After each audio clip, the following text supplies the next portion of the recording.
aka na-achị Anambra steeti bụ ọkammụta Chukwuma Soludo akpọkugo ndị otu akwụchikọrọ ndị ọrụ enjinia bụ NSE ngalaba ha nke Agwata ka akwụdosie nnọọ ike na ihe dịgasị iche iche ga-enye aka ịkwalite mmepe na uto na Anambra steeti ọkasị n'okpuru ọchị ime obodo Agwata. aka na-achị steeti akpọrọ oku a n'ọgbakọ nke ndị otu a na-achịkọba kwa afọ ọbụla bụ nke ha chịkọbara n'Ekwulọbịa n'okpuru ọchị ime obodo Agwata ebe Chukwuemeka Modilim ga-esikọchapụrụ gị akụkọ a.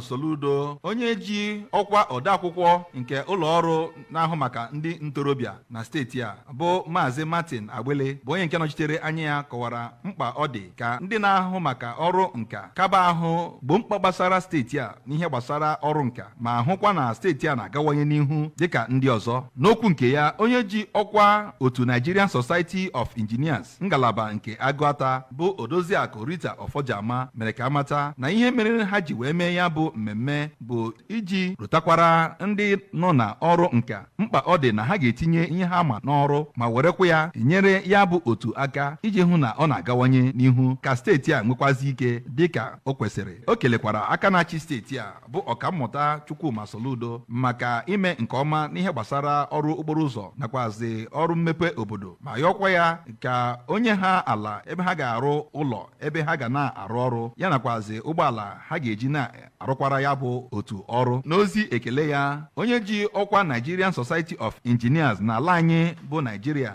bụ Odoziakụ Margaret Oguntola bụ onye Maazị Agbele nọchitere anya ya bụ onye okwu ya gbadoro okwu n'ọkpụrụkpụ okwu eji mee ya bụ mmemme kpọkuru ndị na-ahụ maka ọrụ nka ka ha gbaa mbọ na-eme ya dịka ụwa siri dị tata site na ị na-echepụta ihe ga-eme ka nsogbu niile dị n'ala anyị Nigeria bụ nke ọrụ nka ga-akwụsị bụrụ nke ha ga-etinyekwazị n'ọrụ ma were ya nyekwaziri ya bụ otu aka ka o were nwee ike na-agawanye n'ihu. Ọ gwakwazịrị ndị anabatara na ya bụ otu ka ha na-arụ ọrụ nka n'ụzọ iwu ha siri kwuo ya nakwazi n'ụzọ ya bụ otu siri chọọ ka ha nwee ike na-esonyekwazi na etu ndị ọzọ si eme ya na ụwa niile ma sikwa n'ime ya bara onwe ha uru ya nakwazi ala anyị uru. N'okwu nke ya, onye kwuru okwu na ya bụ ihe eji mee isiokwu bụ nke gbadoro ụkwụ na ịkpọlite onyinye dị n'ime ndị na-ahụ maka ọrụ nka. Ọ gwara ha ka ha tete n'ụra site n'iwere ihe ha mụtara tinye ya n'ọrụ ka steeti a gawanye n'ihu ya nakwazi ka ha nwa n'onwe ha sikwa na ya bụrụ nnukwu mmadụ ha chọrọ ịbụ ma bakwaziara ụwa niile uru. Onye jibu ọkwa onye isi oche ụlọ mahadum nke Federal Polytechnic Oko bụ Francisca Nwafulugo kwukwaziri okwu na ya bụ mmemme ma nyekwazi ndị anabatara na ya bụ otu ndụmọdụ nke ga-abara ha uru. A nọkwaziri na ya bụ mmemme kwanyere onye ji ọkwa maka ọrụ okporo ụzọ na steeti a bụ Maazị Ifeanyị Okeọma nakwazi onye isi oche okpuru ọchị kansụl nke Agwata bụ Maazị Chibueze Ọfọbike nakwazi onye jiburu ọkwa ihe gbasara ihe ndị mmadụ ji ebi ndụ bụ Maazị Emeka Eze Nwanne Ugwu dịka ndị na-eme nke ọma n'ihe gbasara ịrụrụ steeti a ọrụ. Site n'Ekwulọbịa,